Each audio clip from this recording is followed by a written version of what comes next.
There's a recent rumor going around that the Chicago Bulls could be in on a potential trade revolving Michael Porter Jr. Is this cap? Should we be involved in this? Is this better or is this worse? Let's talk about it. Listen, if you're new to the channel, it's your boy P Kid. This is Chicago Bulls Breeze. Let's get into it.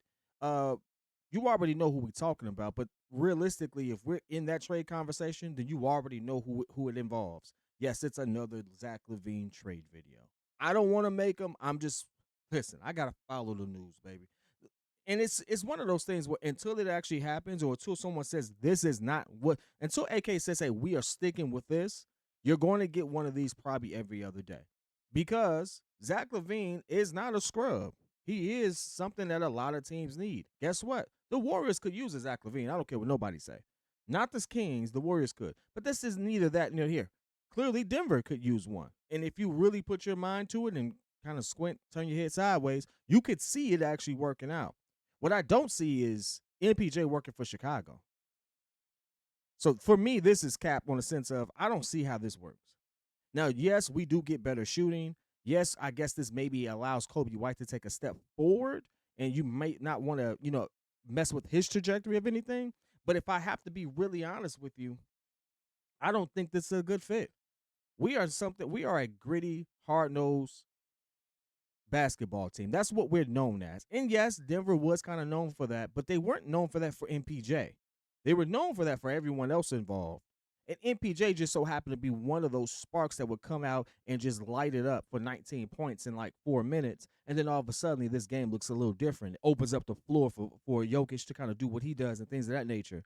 That's a very inside out type player. You have a dominant big, you have a couple of shooters, that works out. We don't have that. In fact, we are the exact opposite. We have a big who we don't utilize in that way, and maybe Billy Donovan changes it, maybe he doesn't. But we do have a lot of young, run and gun, fast. Like we're moving to a younger, faster team. I don't see that really working out. Now, here's why it is interesting. Here's why it could work, because I do have to argue both sides. It could work because we do need shooting.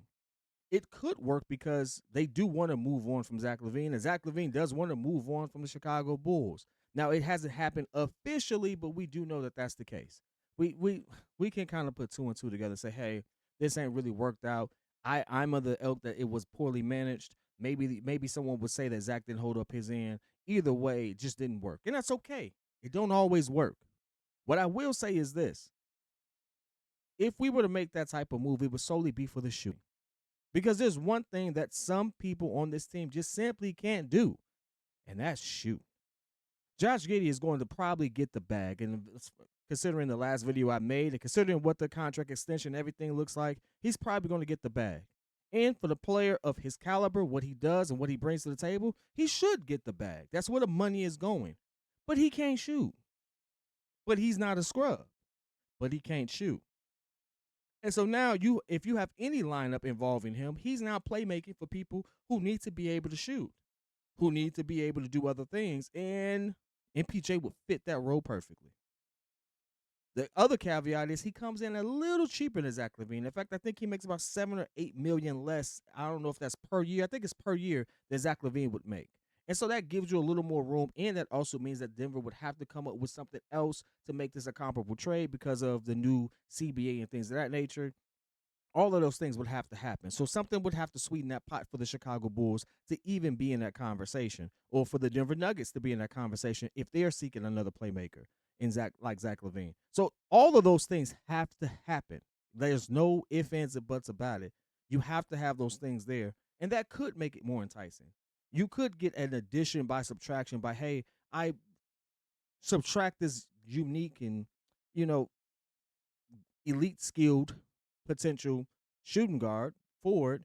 I allow my young guy and Kobe White to continue thriving, and I bring in another elite shooter because MPJ is an elite shooter.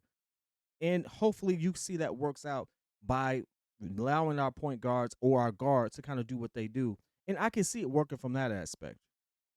However, what I don't like and what I don't really anticipate is most people actually getting behind that.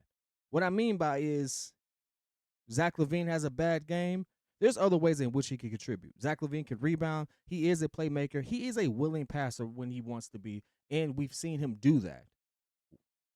I don't really know what MPJ looks like outside of the Denver Nuggets. I don't know what I'm getting.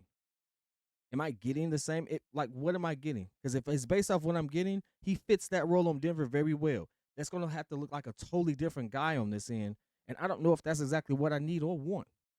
But it's always interesting to entertain. It's always interesting to see. But it's interesting to see when he's in that blue and yellow jersey. I don't know what it's going to look like in his black and red or white and red jersey. And that's the devil you know is better than one you don't. We know a lot about MPJ. That boy don't stick defense. That boy do not stick defense. That boy is not an elite defender. Maybe he's not a scrub at defense, but he is not an elite defender. I'm not saying Zach is, but Zach defends the perimeter a lot better than MPJ does, in my opinion. You might think differently. You may be all in for it. I'm just letting you know I'm on the fence. But I do want to hear your thoughts. Let me know whether you think this is cap or whether you think this is real, something real that could actually have some traction. Let me know whether or not this would be good or bad for the Chicago Bulls. Let me know all of that. Put it in the chat. I'll be in there with you. Till next time. Peace.